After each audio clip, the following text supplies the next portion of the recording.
Muy bien, ante todo, muy buenas tardes. Bueno, buenos días aún. Quiero hacer extensivo mi agradecimiento al Colegio Regional de Huaraz y al doctor Fernando del Valle por su cordial invitación para poder participar en este importante evento académico. Y en segundo lugar, también agradecer a todos ustedes que están conectados, a todos ustedes que tienen su interés en poder mejorar sus conocimientos para dar una atención óptima, una atención oportuna y una atención adecuada al paciente crítico, ¿no? En este curso que está desarrollando diferentes tópicos de diferentes escenarios clínicos a los cuales nos vamos a enfrentar cuando estamos en una sala de emergencia, ¿no? Muy bien, en este caso voy a hablar sobre el edema agudo de pulmón de tipo cardiogénico. Muy bien. Entonces empezaremos definiendo este problema, ¿no? Que se ve bastante. El edema agudo pulmonar cardiogénico está mucho en relación a patologías que se han convertido, pues, obviamente en una, digamos así, una epidemia, ¿no? Como es, por ejemplo, la hipertensión arterial, los problemas cardiovasculares. Todo esto condiciona que el paciente que tenga la insuficiencia cardíaca. Y la insuficiencia cardíaca está acompañada de esta, digamos, es uno de los principales enfermedades que se asocia con este problema que es el edema agudo pulmonar cardiogénico, ¿no? Muy bien. Entonces definiremos el problema, ¿no? En líneas generales lo podemos definir como la fuga de fluidos desde los capilares y vénulas pulmonares hasta el espacio alveolar, debido a que hay un incremento de la presión hidrostática, ¿no? Y esto a la vez es resultante de la incapacidad del ventrículo izquierdo de poder manejar el retorno venoso. Eso lo vamos a poder ver, lo vamos a ver acá en la fisiopatología, pero esta definición en líneas generales lo que trata es de definir un epifenómeno, ¿no? O sea, esto no es la madre del cordero, por decirlo así, ¿no? Entonces, en líneas generales hay una extravasación normal. Acá vemos una radiografía, por ejemplo, ¿no? Donde, en un paciente que tiene una congestión pulmonar típica de un paciente que tiene edema agudo de pulmón. Es decir, que hay una redistribución del flujo, ¿no? En alas de mariposa, ¿no?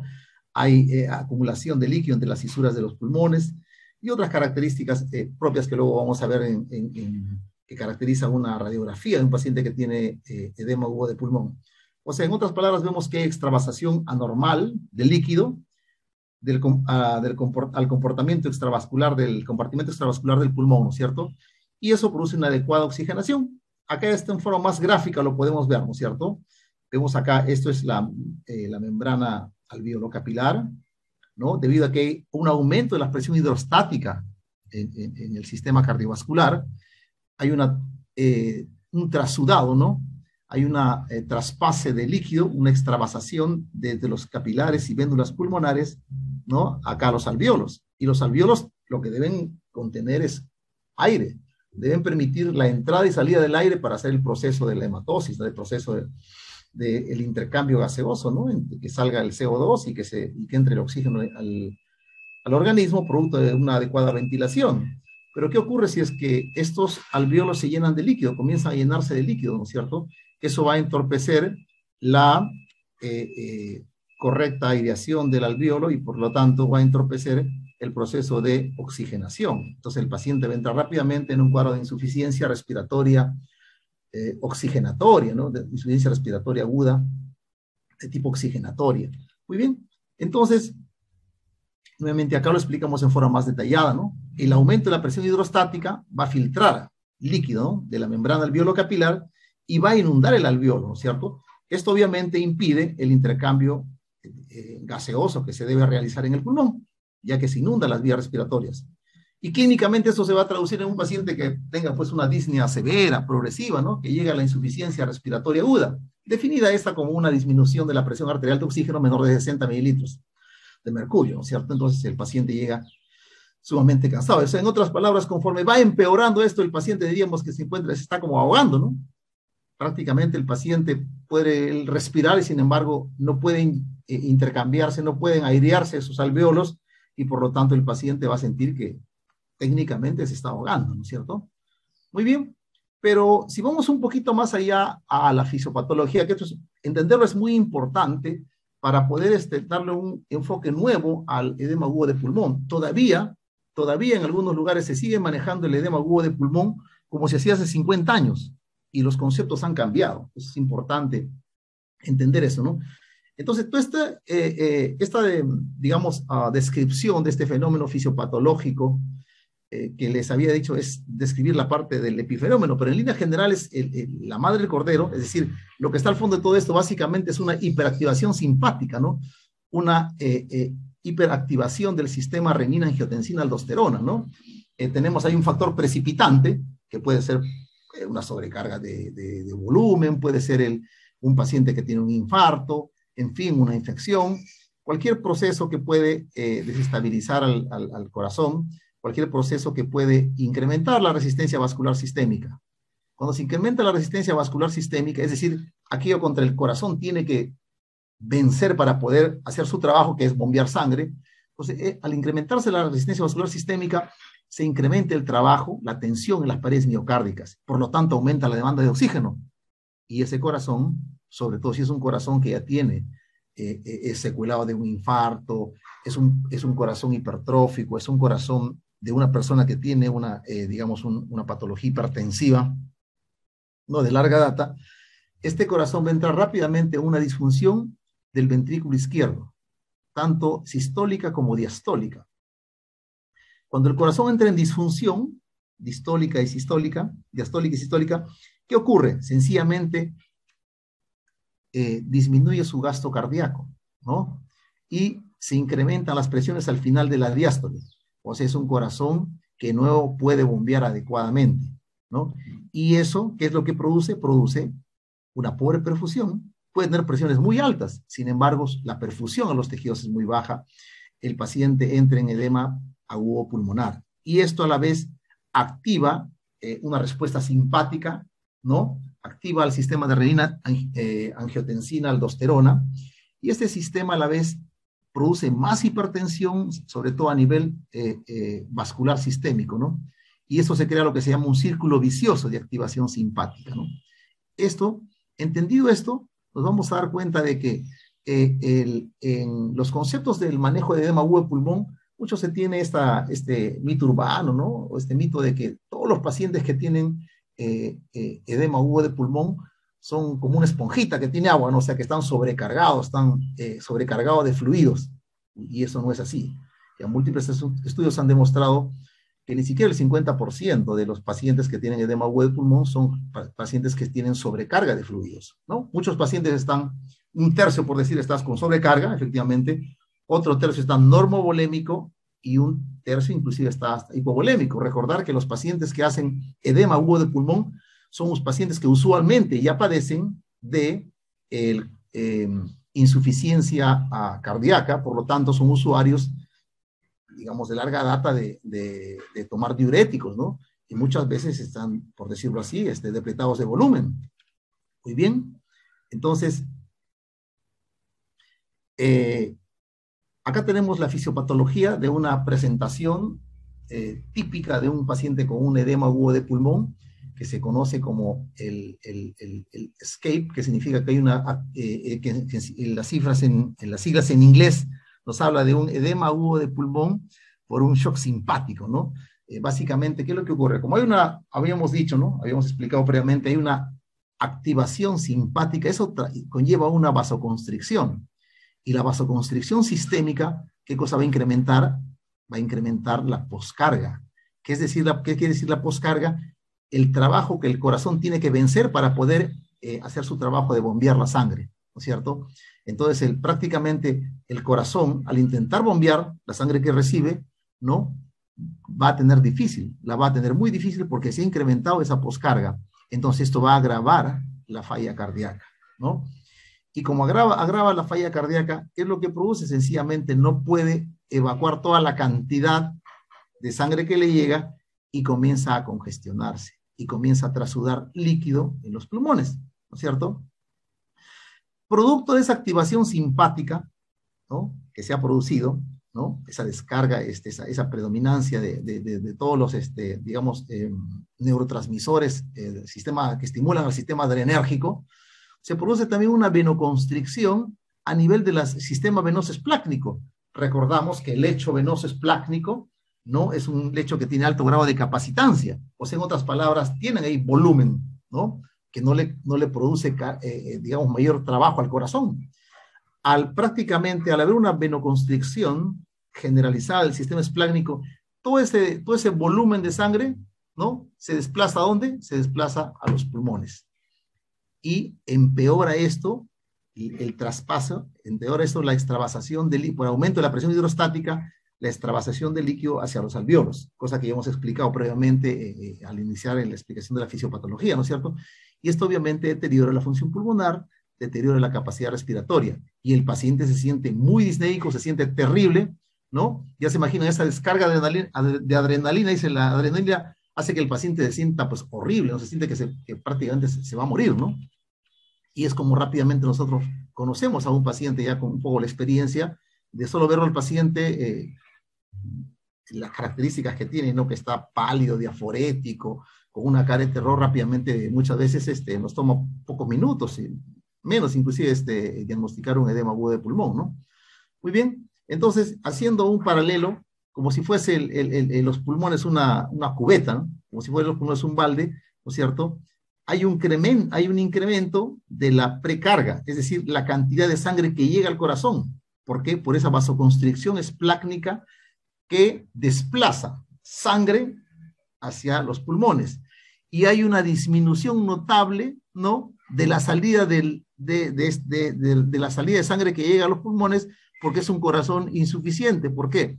Porque tiene un terrible incremento de la poscarga, debido a que hay una vasoconstricción, y este incremento de la poscarga se manifiesta a través de esos niveles de presión alta que los pacientes manejan, ¿no? Un paciente que viene con una edema agudo de pulmón, usualmente nos va a llegar con presiones de 220, 230, 240, 190, 200 sobre 100, 120, ¿no es cierto?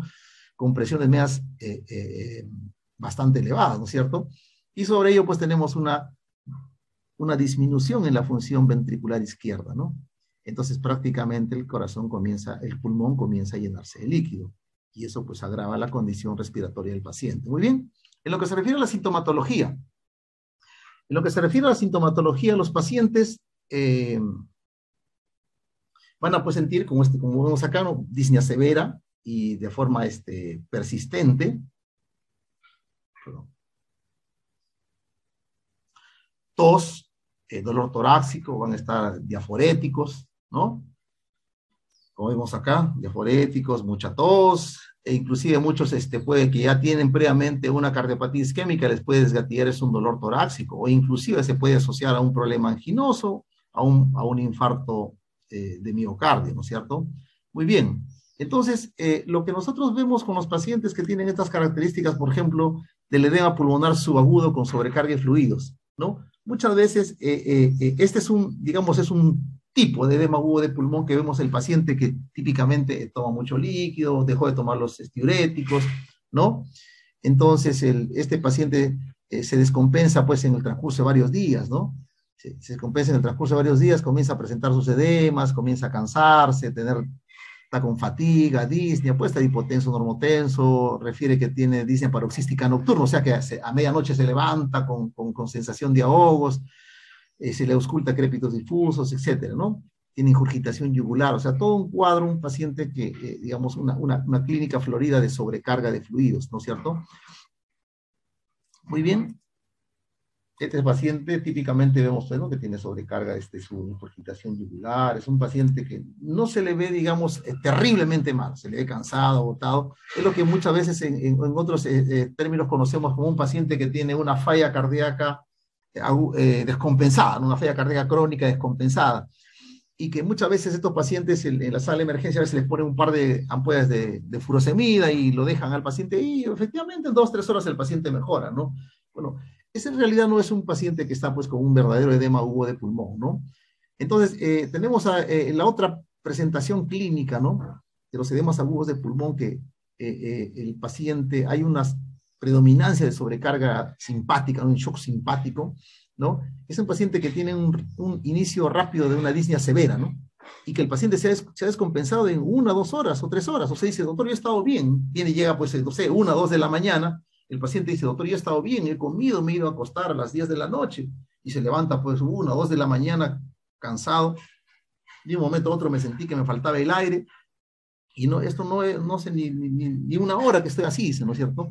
Pues es un paciente que rápidamente se descompensa, ¿no? Viene hipoxémico, con niveles de presión arterial muy alta, ¿no? 230, 220, con presiones arteriales medias por encima de 130, 140, ¿no es cierto? Tiene estertores difusos, a veces inclusive puede tener un esputo rosadito, tipo asalmonado, y que si es que tenemos la oportunidad de poder tener un ecógrafo a la mano y podemos tomarle una ecografía pulmonar, no requiere mucho, digamos, muchas destrezas en ecografía, podemos ver las famosas líneas veo difusas, ¿no es cierto? Muy bien, entonces, a ver, tenemos acá estos dos, digamos, dos presentaciones, ¿no? de un edema agudo pulmonar, ¿no?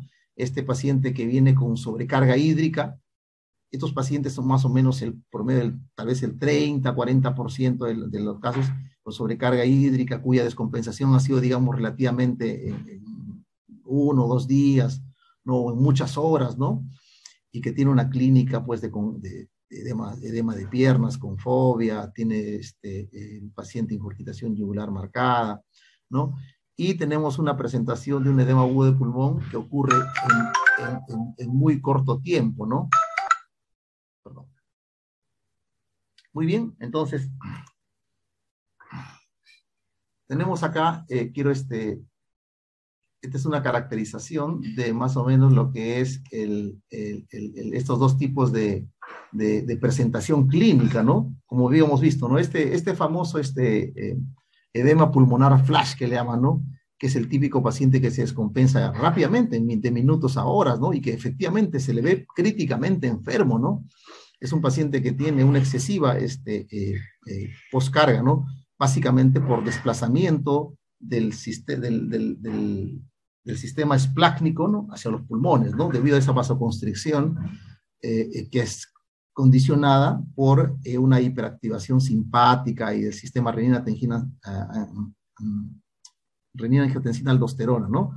El paciente puede estar bulémico, inclusive puede estar hipovolémico, ¿no? O eventualmente hipervolémico, ¿no? Es lo que se conoce también con el edema agudo de pulmón de tipo hipertensivo, porque el paciente está excesivamente hipertensivo, ¿no es cierto? Muy bien. A diferencia del otro tipo de edema agudo pulmonar, que se caracteriza por una sobrecarga de fluidos, ¿no? Típicamente el paciente está sobrecargado, ¿no? Que muchas veces le llamamos una falla cardíaca congestiva exacerbada, una falla cardíaca descompensada, ¿no? Que su descompensación ha sido, pues, a veces gradual, en varios días, ¿no? Este paciente no luce tan críticamente así enfermo como luce el primer tipo de paciente, ¿no? Tiene definitivamente una sobrecarga de fluidos, está hipervolémico, ¿no? Normalmente está hipertensivo, pero no tanto como el primero, y muchas veces está normotenso, ¿no? Básicamente aquí la clave en su manejo va a ser, pues, la remoción de fluido, o sea, lo que se podría decir los diuréticos. Y en cambio, en este primer paciente, fundamentalmente el uso de nitratados, ¿cierto? Muy bien. En lo que se refiere a la etiología, ¿no? Realmente la causa de una edema agudo de pulmón, no una descompensación de un paciente, la falla cardíaca de un paciente, no puede ser un problema coronario, sin descartar una de las primeras causas, es que tenga el paciente un cuadro de infarto agudo de miocardio, una angina inestable, un problema valvular, una taquiarritmia también, ¿no? Sobre todo las taquiarritmias pueden desgatillar en el paciente una situación de falla cardíaca y que puede progresar a un edema agudo de pulmón, ¿no? El embolio pulmonar, miocarditis, una crisis hipertensiva también puede desgatillar en un edema agudo de pulmón, ¿no? Etcétera, el empeoramiento de una falla renal, etcétera. Muy bien, pero en líneas generales muchas veces no es fácil rápidamente identificar al paciente que viene con una disnea indiferenciada, ¿no? Porque eventualmente puede el cuadro confundirse con otros procesos respiratorios que producen disnea, ¿no? Muy bien, entonces, en líneas generales, las etiologías más frecuentes son la exacerbación de una falla ventricular izquierda crónica, Es un paciente que ya tiene ya previamente insuficiencia cardíaca, que tiene una falla cardíaca crónica, ¿no? Se exacerba por diferentes motivos, un síndrome coronario agudo, una HTA severa, es una crisis hipertensiva, o una valvulopatía, y muchas veces taquiarritmia, ¿no? Eso vemos en la práctica médica también, los pacientes hacen cuadros con frecuencias cardíacas muy, muy elevadas, que producen en el paciente un cuadro de edema agudo de pulmón, ¿no es cierto? Muy bien. ¿Qué estudios diagnósticos vamos a hacer en estos pacientes, ¿no? Estudios diagnósticos, importante, cuando llega un paciente con una edema agudo de pulmón, importante ver, uno, es importante su función renal, ¿no? Cómo está. Muchas veces los pacientes tienen insuficiencia renal, digamos, en un estadio determinado 3, 4, y de repente avanzan a un estadio mayor y ya no están orinando, se sobrecargan de volumen, y pueden estar estos más, tienen más, digamos, predisposición a hacer este cuadro de un edema agudo de pulmón por sobrecarga, ¿no? Y muchas veces estos pacientes van a requerir que entre a diálisis de urgencia, ¿no es cierto? Es una indicación de una urgencia dialítica. También importante ver cómo está su nivel de hemoglobina, ¿no? Pacientes, una anemia severa, muy severa, ¿no? Menor usualmente de 6, puede desengatear en el paciente también un cuadro de este tipo, ¿no? Importante tomar un dímero D para descartar otras condiciones que simulen un edema agudo de pulmón que produzcan disnea, ¿no? Tomar sus troponinas para ver si el paciente está cursando con un cuadro de un síndrome coronario agudo de tipo infarto de miocardio, ¿no? Muy bien. También este estudio que es el péptido natriurético cerebral, el tipo B, ¿no? O ProBNP. En líneas generales, esto ocurre, tiene utilidad para cuadros, digamos, de falla cardíaca, pero no en ese grado crítico como es tal vez le interese más al cardiólogo, ¿no? Pero no es tan importante, empezando porque este estudio, tú lo pides, este estudio te va a venir pues a las 2 horas o 3 horas, no lo vas a tener en forma inmediata. Segundo, de que realmente un paciente con edema agudo de pulmón definitivamente es un paciente en la cual el ProBNP solamente me va a confirmar mi sospecha que es clínica y rápida, ¿no? Más sirve para diferenciar, por ejemplo, cuando hay una disnea diferenciada en un paciente que podría tener, por ejemplo, una disnea por un EPOC, por ejemplo, ¿no? Con una congestión pulmonar, ¿no? Entonces no sé cuál es cuál y eso me puede ayudar, ¿no? Si el ProBNP es menos de 100 picogramos, o el ProBNP es de menos 300 picogramos, entonces podría pensar que eso no obedece a una falla cardíaca, ¿no? Normalmente los pacientes que tienen una falla cardíaca tienen un BNP o un ProBNP mucho más elevado, ¿cierto? Muy bien, importante también tomar un electrocardiograma, ¿no? Pacientes, por ejemplo, acá este paciente está cursando con un cuadro de un infarto de miocardio, ¿no? En este electrocardiograma vemos que tiene un infarto de miocardio anterolateral, ¿no? O puede estar cursando también con una taquiarritmia, ¿no? Como vemos acá, una fibrilación auricular que más o menos está como 170 de frecuencia cardíaca, ¿no? O pueden también darnos unas luces, el paciente tiene una cardiopatía estructural, ¿no? Como este paciente que tiene, por ejemplo, probablemente una hipertrofia ventricular, ¿no? Etcétera, ¿no? Entonces, importante del otro estudio también es una radiografía, ¿no? Tomamos una radiografía, usualmente portátil, ¿no? Por lo crítico que esté el paciente, ¿no? Y vamos a ver algunas características que tiene, pues, una placa, ¿no? Como podemos ver, tiene la famosa línea B de Kerley, tiene una redistribución del flujo, ¿no? Tiene vemos, no siempre podemos llegar a ver, a veces se encuentra una silueta cardíaca aumentada, ¿no? Como por ejemplo acá, ¿no es cierto? Puede haber inclusive lo que en el argot médico le llamamos cisuritis, pero en línea general significa un poquito de líquido entre las cisuras, ¿no? Y dibuja las cisuras, ¿no? La distribución de flujo en alas de mariposa, ¿no? Pero no siempre a veces no es, digamos, fácil diferenciar las características radiológicas de un edema pulmonar cardiogénico de otro edema que no es cardiogénico, ¿no? Porque recuerden también hay un edema no cardiogénico, ¿no? Muy bien. Entonces, acá vemos las características de un paciente que está con un cuadro de edema agudo de pulmón, ¿no es cierto? Las características radiográficas, ¿no? Hay lo que se llama la cefalización o redistribución de flujo, ¿no? En alas de mariposa, estas famosas líneas B de Kerley. hay un incremento, usualmente el paciente tiene una cardiomegalia, lo cual hay un incremento en el índice cardiotorácico, ¿no? Y un poco de derrame pleural entre en las cisuras de los pulmones, ¿no es cierto? Muy bien. Acá hay otra forma de presentación de una severa congestión pulmonar que está en cuadro de hemoglobinas de pulmón, ¿no? Acá vemos señala, este paciente tiene una válvula, ¿no? Entonces, este paciente seguro tiene una valvulopatía que puede haberse descompensado, ¿no? Muy bien. Otro elemento de juicio también diagnóstico que nos ayuda bastante, es bastante dinámico, es bastante rápido y sobre todo que no requiere muchas destrezas con lo que es el ultrasonido, ¿no? Es usar el ultrasonido pulmonar, ¿no es cierto? Para poder ver este fenómeno que se llama las líneas B, ¿no? O lo que vemos acá. Esto es un pulmón, digamos que normal, y estas son las características que tiene un paciente que está con una congestión pulmonar, ¿no? Y eso uno lo puede ver rápidamente, ¿no? O sea, rápidamente, ¿no?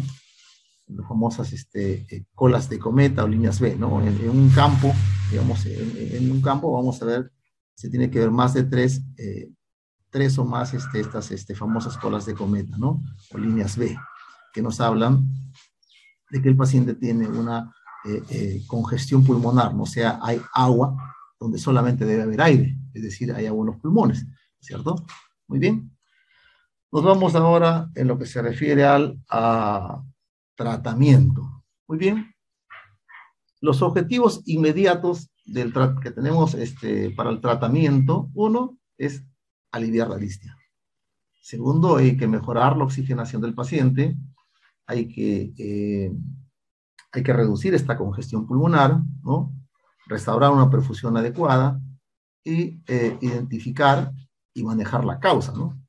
Eso es muy importante, ¿no? O sea, uno maneja inicialmente el problema, el síndrome, que es el edema agudo de pulmón, pero muchos de ellos, estos pacientes, tienen una causa que hay que manejarla, ¿no? Si tal vez tiene una taquiarritmia, tal vez tiene un infarto, tal vez el paciente tiene un paciente que entró en un estadio terminal de renal, ¿no? Insuficiencia renal en estadio terminal, pues tendrá que ir a diálisis, ¿no? Entonces tenemos que identificar qué causó ese edema agudo de pulmón y darle un tratamiento a esa causa. Muy bien. Pacientes vienen desaturando. Si desaturan menos del 92%, hay que darle, pues, hay que darles un aporte oxigenatorio. Inicialmente le podemos rápidamente poner una máscara de reservorio al 100%, tenerlo semisentado. Recuerden, estos pacientes están muy ortopnéicos, no toleran el decúbito, entonces hay que tenerlos semisentados. Y muchas veces, inclusive en lo que se llama esa posición de sedestación, o sea, semisentado con los pies colgando, ¿no? Y ponerles un dispositivo oxigenatorio de alta concentración, ¿no? Muy bien.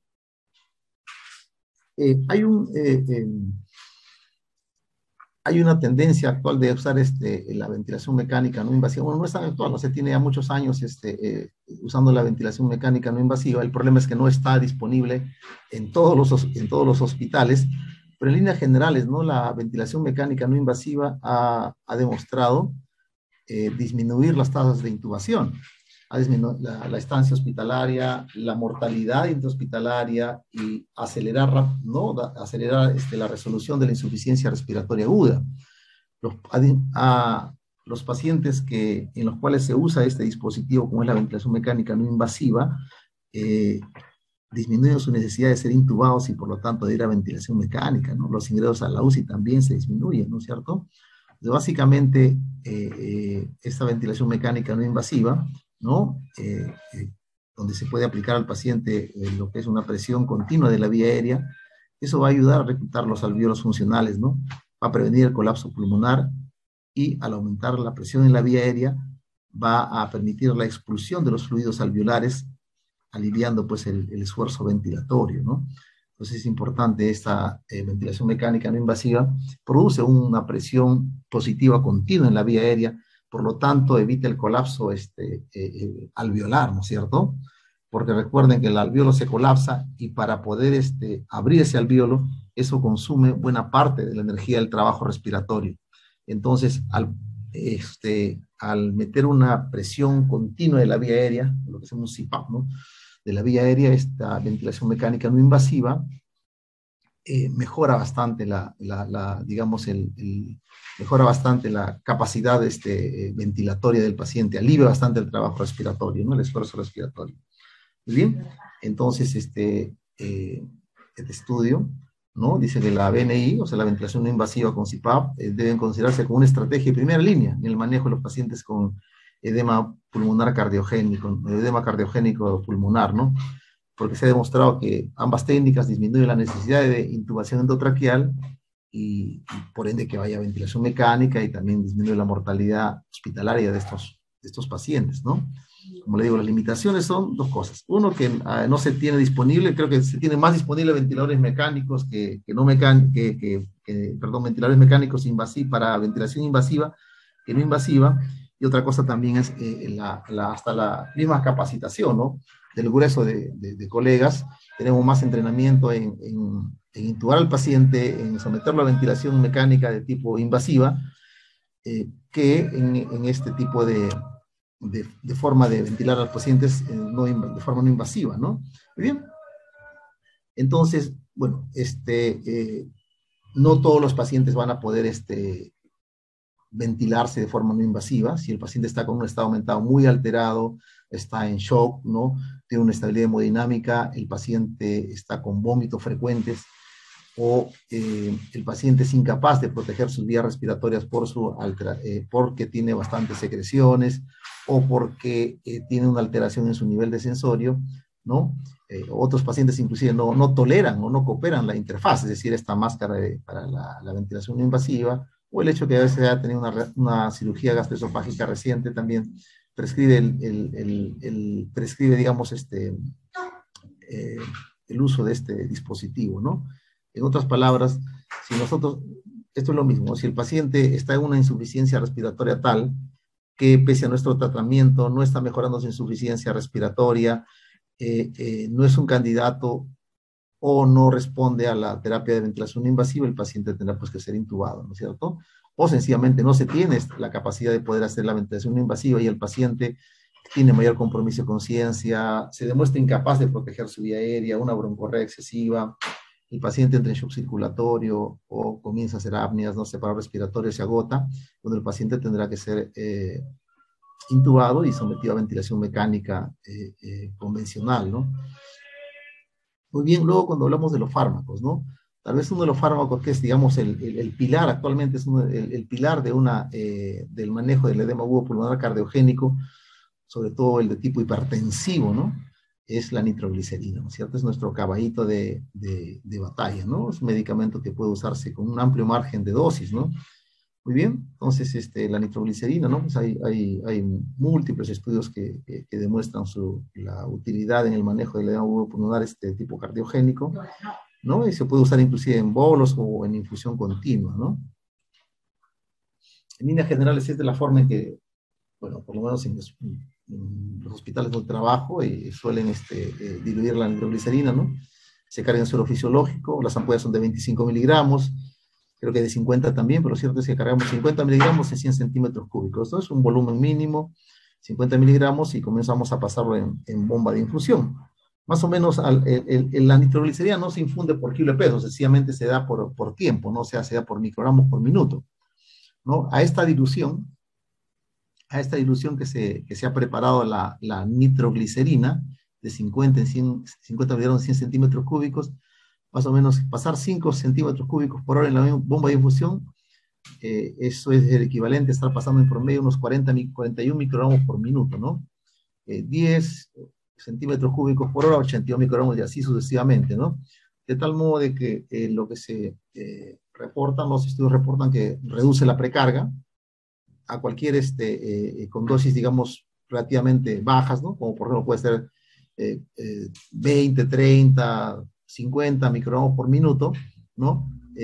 Menos dosis menores de 100 microgramos por minuto, es decir, más o menos acá hasta de 10 a menos cc por hora a esta dilución, ¿no? Pasar 10 centímetros cúbicos por hora en la bomba de infusión, esta dosis nos va a permitir la reducción de la precarga, ¿cierto? Es decir, es decir, que produce una vasodilatación, tanto en el lecho esplácnico, ¿no? De tal modo de que eso disminuye la cantidad de sangre que le llega al corazón, por lo tanto le alivia el trabajo al corazón, por un lado, ¿no? Que está sobrecargado, que está congestionado, entonces eso va prácticamente por decir una redistribución, obviamente positiva para aliviar el trabajo cardíaco, y cuando, si permite, digamos, el estado hemodinámico del paciente, o sea, sumamente hipertenso, que es una de las características de casi la mayor parte de los pacientes con edema agudo de pulmón cardiogénico, podemos aumentar la dosis, ¿no es cierto? Por ejemplo, un paciente que dice por encima de los 100 microgramos por minuto va a disminuir la poscarga, o sea, va a producir dilatación de tipo arterial, porque para reducir la precarga significa que produce vasodilatación a nivel fundamentalmente de tipo venoso. Muy bien, entonces por encima de los 100 microgramos por minuto, ¿no? Estamos hablando más o menos a este tipo de presentación con que diluimos en la nitroglicerina, más o menos por 2 cc por hora, ¿no? A partir de eso ya vamos a disminuir la poscarga, ¿no? Y eso va a mejorar bastante el trabajo cardíaco, porque al disminuir la poscarga significa que le estamos disminuyendo el trabajo que el corazón tiene que vencer para poder inyectar, cada vez que se contrae, inyectar la sangre que le está llegando, ¿no es cierto? De tal manera que va a aumentar el gasto cardíaco por reducción de la resistencia vascular sistémica, ¿no? Muy bien.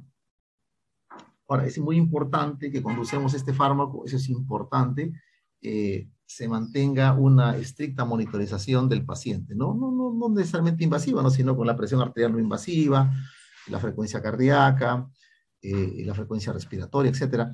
¿Por qué? Porque podemos nosotros empezar un paciente, por ejemplo, viene con 240 sobre 130, ¿no?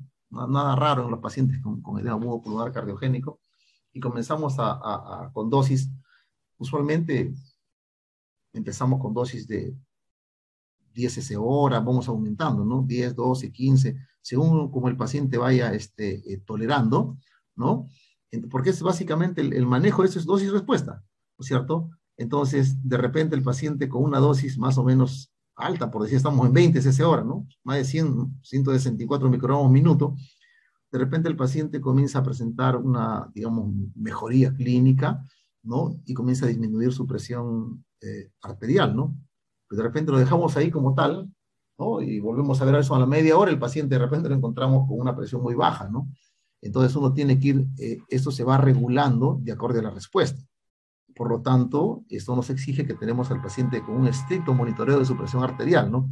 Si vemos que está disminuyendo mucho la presión, entonces vamos disminuyendo igualmente la velocidad de infusión de la nitroglicerina, ¿no es cierto? Muy bien. Altas dosis de nitroglicerina en bolos, dice, ¿no? Para lo que es el edema agudo pulmonar por choque simpático, ¿no? ¿En qué concluye este estudio, ¿no? El año pasado, dice, el uso de nuestro algoritmo de tratamiento específico del edema agudo de pulmón por shock simpático, ¿no? Es aquel que el paciente por una descarga simpática se descompensa rápidamente, como habíamos visto, en 1 o 2 horas el paciente se descompensa y viene muy hipertenso, sumamente crítico, ¿no? Entonces se le puede nitroglicerina, ¿no? Asociada a ventilación invasiva, y eso ha asegurado, pues, ha proporcionado una rápida resolución de los síntomas. Ahora, los bolos de nitroglicerina es variable, ¿no? Hay estudios, inclusive hay escuelas que usan bolos de 1 miligramo, inclusive si es que el paciente tiene buen techo de presión arterial, hasta de 2 miligramos, ¿no? Más o menos a lo que nosotros manejamos, estamos hablando de que nosotros manejamos, si en esta presentación tenemos de 50 miligramos en 100 cc, significa que en 1 centímetro cúbico vamos a tener 500 microgramos, ¿no es cierto? Entonces, o medio miligramo, ¿no es cierto? Así que sí que en 2 centímetros cúbicos hay 1 miligramo o 1000 microgramos. De tal manera que hay escuelas que bolean esta presentación, cogen 2 centímetros y le colocan 2 centímetros, o inclusive 4 centímetros, que es el equivalente a colocar 2 miligramos o 2000 microgramos, ¿no es cierto? Entonces, todo eso va a depender de, digamos, la tolerancia que tenga el paciente, que esté en relación a su techo de presión arterial que tenga, ¿no? Pero sí, hay bastantes estudios que demuestran que hay una mejoría más rápida con con el uso de boro, sobre todo en estos pacientes que tienen un edema agudo pulmonar de tipo muy hipertensivos, ¿no? Muy bien, luego viene el otro fármaco que también se usa, es la furosemida, ¿no? Como habíamos visto en la fisiopatología y en la clínica, los pacientes que tienen sobrecarga de volumen, que clínicamente uno puede evidenciar que tiene sobrecarga de volumen, por ejemplo, el paciente que se ha descompensado en días, que tiene ascitis, ingurgitación yugular bien marcada, que tiene edema de los miembros inferiores con fobia, ¿no? Entonces, estos pacientes que podemos perfilarlos como un paciente que tiene sobrecarga, pacientes renales, o aún así inclusive los renales también no van a responder mucho a los diuréticos, sobre todo cuando tienen ya una tasa de filtración glomerular muy deteriorada, ¿no? En línea general, los pacientes que tienen sobrecarga podrían responder con los diuréticos, ¿no es cierto? Pero recordar que más de un 50% de los pacientes con edema agudo de pulmón cardiogénico son euvolémicos, e inclusive un porcentaje, ¿no? 20-25% son de tipo, son hipovolémicos, o sea, están depletados de volumen porque son pacientes que ya sufren de insuficiencia cardíaca y que están tomando diuréticos y que están usualmente depletados de volumen, ¿no es cierto? Entonces, el tratamiento no debe basarse necesariamente solo en la eliminación de los líquidos, sino en la redistribución de fluidos, ¿no es cierto? Entonces, entender esto de que el edema agudo de pulmón no se basa fundamentalmente en el uso de diuréticos, es cuando se implica entender la fisiopatología de este cuadro de edema agudo de pulmón, ¿no? Donde es importantísimo, o sea, no es lo mismo decir sobrecarga vascular, no es lo mismo que decir redistribución vascular, ¿no es cierto? Lo que ocurre fundamentalmente en estos pacientes con edema agudo de pulmón, fundamentalmente es una redistribución del volumen sanguíneo, ¿no? De la parte esplácnica que sobrecarga al corazón, ¿no? Entonces, de ahí que prácticamente nuestro caballito de batalla sea la nitroglicerina, ¿no es cierto? Pero cuando se usan los diuréticos, lo ideal es usar dosis bajas, ¿no? Actualmente no se recomienda, como antes se podían usar dosis, pues que decían 2 miligramos por kilo de peso, una persona de 70 kilos, son 70 por 2 son 140, o sea, ponerle, ¿cuánto? 8 ampollas, 7 ampollas, ¿no?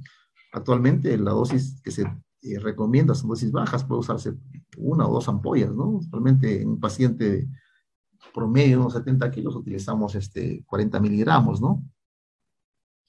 ¿No? Muy bien, entonces, y la otra cosa que recomiendan también es que se use no desde un principio, sino desde que cuando el paciente ya está mejorando, o sea, inicialmente recomienda las primeras medidas de tratamiento, el uso de la nitroglicerina, cuando se tiene la posibilidad y el entrenamiento usar la ventilación mecánica no invasiva, y posteriormente a la mejoría del paciente ya usar el diurético, ¿no?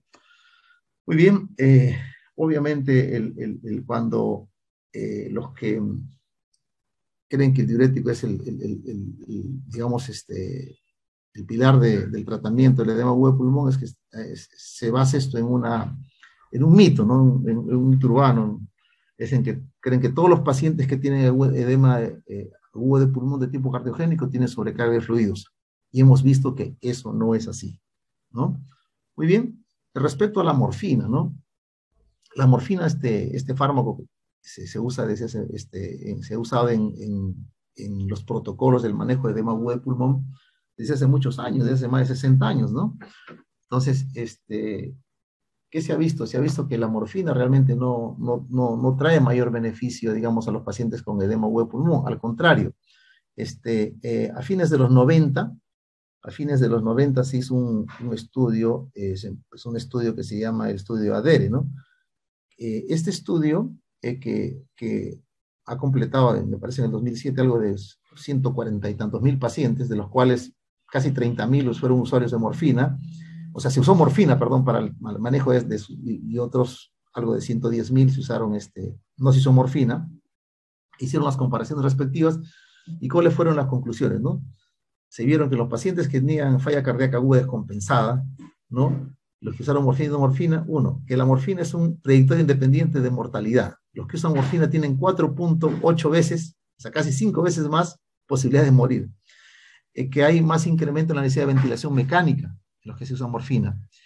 O sea, más necesidad, o sea, tienen más índices de intubación los que usan morfina y por ende de ventilación mecánica y por ende de admisión a cuidados intensivos y una hospitalización más prolongada, ¿no? El, el 2008, sí, el 2008 se hizo un análisis de este estudio ADERE, ¿no? ¿Y qué concluye? Dice, la morfina se asocia con aumento de los eventos adversos en la falla cardíaca descompensada, mayor frecuencia de ventilación mecánica, hospitalización prolongada, más ingresos a UCI, mayor mortalidad. Este año, ¿no? Hay un artículo que hace una revisión sistemática, me parece, ¿no? Sí, una revisión sistemática, un metaanálisis, ¿no? ¿Y qué concluye? ¿No? Sacamos acá el año 2022 en esta revista de avances terapéuticos en enfermedades cardiovasculares, en este metaanálisis, reportan, dice, el uso de la morfina en el edema pulmonar cardiogénico agudo se asocia con una tasa mayor de mortalidad hospitalaria, mayor necesidad de ventilación mecánica, mayor necesidad de ventilación invasiva, de vasopresores, etc. O sea, algo que ya se había dicho 15 o 20 años atrás, ¿no es cierto? O sea, lo que hace es confirmar entonces, de tal manera que líderes de opinión, ¿no? En la medicina de emergencia, que que sigo esta página web, este sitio web de Rebelde IM, ¿no? O sea, Medicina de Emergencia Rebelde, pues le hace esta figura a la morfina, dice que la morfina se asocia con más mortalidad en la falla cardíaca aguda descompensada, ¿no? De tal manera que debe ser desterrado del uso del arsenal terapéutico para el manejo de la edema agudo de pulmón, ¿cierto? Muy bien. Y por último, recordar algunos escenarios que podemos enfrentar, ¿no? Por ejemplo, si nosotros estamos con un paciente que viene con una taquiarritmia, ¿no? Como vemos acá, puede ser una TPCB, por ejemplo, ¿no? Que está cruzando más o menos con 170, 180 de frecuencia cardíaca, o tenemos en este caso, una fibrilación auricular, ¿no? Con casi 200 de frecuencia cardíaca, y el paciente tiene signos de edema agudo de pulmón. Estos pacientes son indicaciones para darle cardioversión eléctrica, ¿no? Entonces, estos pacientes que está hemodinámicamente muy inestable, el tener edema agudo de pulmón es una indicación de cardioversión eléctrica, ¿no? Estos pacientes, esa taquiarritmia no la vamos a manejar con drogas, la vamos a manejar con cardioversión eléctrica. Si tenemos un paciente que tiene, un cuadro de edema agudo de pulmón asociado a un cuadro coronario, en este caso, por ejemplo, tenemos este paciente 2, 3 ABF, ¿no? Y tiene también en 5 y 6, o sea, tiene un infarto inferolateral, ¿no? Es un paciente que tiene un síndrome coronario agudo con ST elevado y que está en edema agudo de pulmón cardiogénico, o sea, lo que nosotros llamamos en la antigua clasificación de Killing y Kimball, ¿no? Kimball 3, el 4 es el shock cardiogénico, ¿no? Este paciente tiene que ir, obviamente, su tratamiento es ir a cateterismo cardíaco, ¿no es cierto? ¿No? Tenemos acá, eventualmente, si no se tiene el cateterismo cardíaco, intentar la trombolisis, ¿no? Tenemos acá un paciente que tiene, por ejemplo, este paciente tiene, como pueden ver acá, no tiene un ST elevado, pero tiene infradesniveles difusos, ¿no? En B4, B5, B6, B3, ABF, 2, 3 ABF, y tiene una característica especial, el ABR infradesnivelado, ¿no? Este es el patrón típico de lo que se llama una oclusión en el tronco de la coronaria, ¿no? Los pacientes entran, ya sea inicialmente en un shock cardiogénico y rápidamente entran a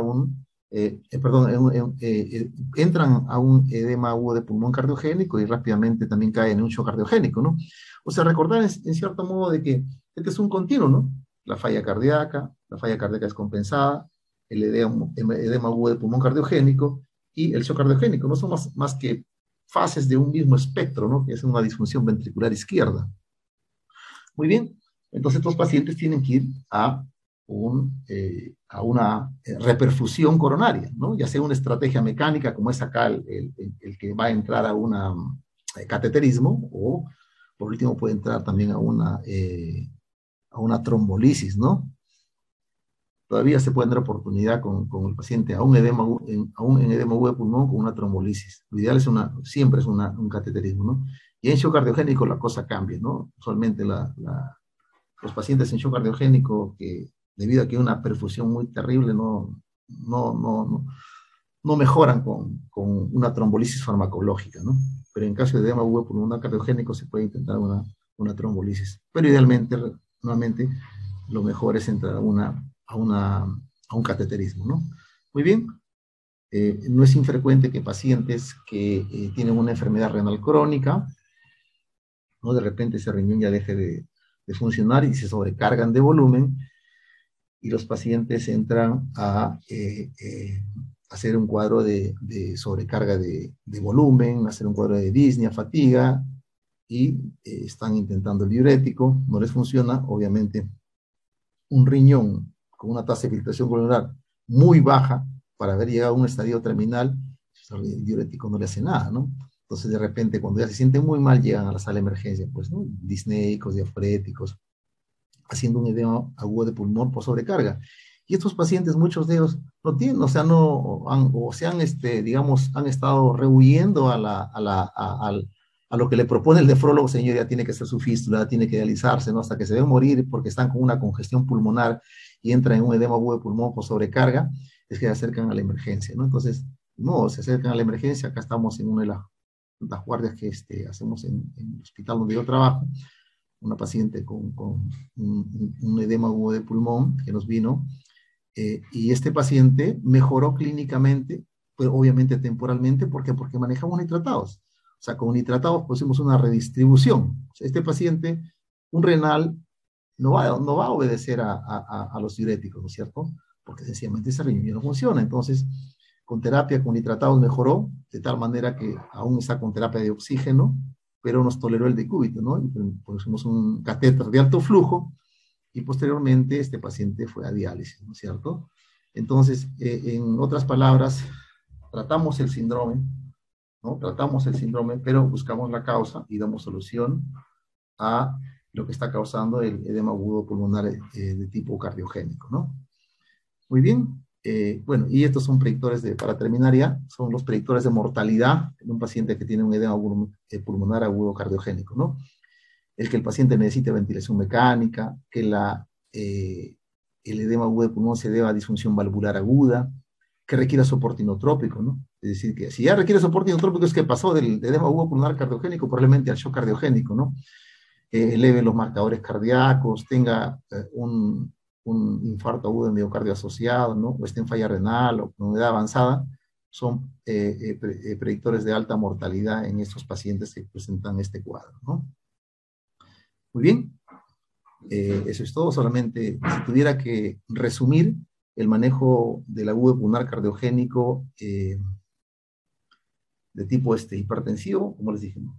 Mucha nitroglicerina, muy poquito furosemida y nada de morfina. Y si tienen la posibilidad de poner al paciente en ventilación mecánica no invasiva, hacerlo, ¿no?